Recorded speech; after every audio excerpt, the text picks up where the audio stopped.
Now, we first broke this disturbing story last night, and now community members and parents are reacting. Boone County authorities find dozens of photos and videos of nude, underage Boone High School girls. Those photos and videos collected over the course of several years and dumped into online accounts.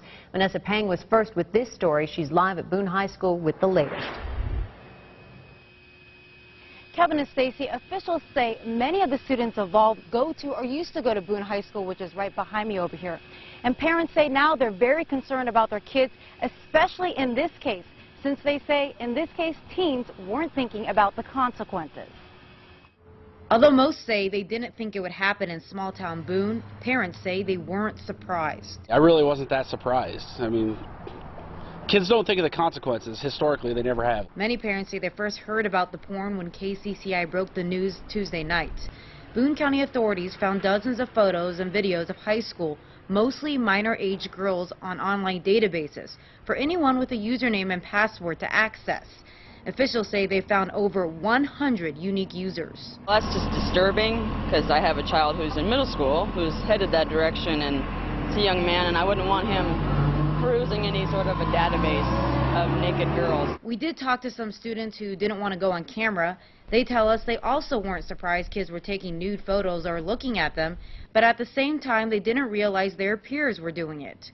Parents tell KCCI it's a different world now. When we were kids, you'd make a mistake and generally it doesn't follow you around. This mistake could follow you for a very long time because once that image is out there, it's out there and you never know where it ends up. And now they are talking to their kids and reminding them about sending, taking, or posting pictures on cell phones or online. I probably do have to start actually going through my daughter's phones, and then when my son gets that age, probably the same deal.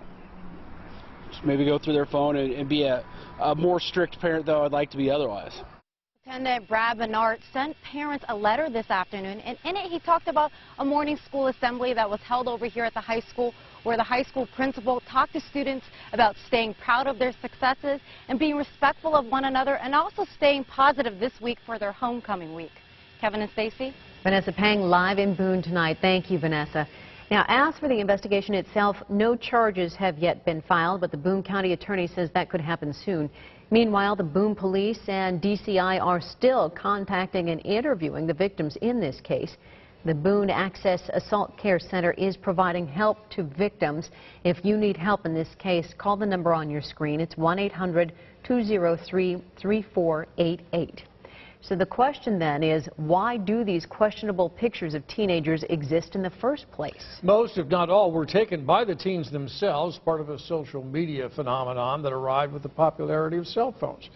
Mark Tauschek has been talking with an Iowa State faculty member who studies this type of behavior. Mark? Dr. Ray Hunko is an associate professor in education and human-computer interaction at Iowa State. He's also a faculty associate at Harvard.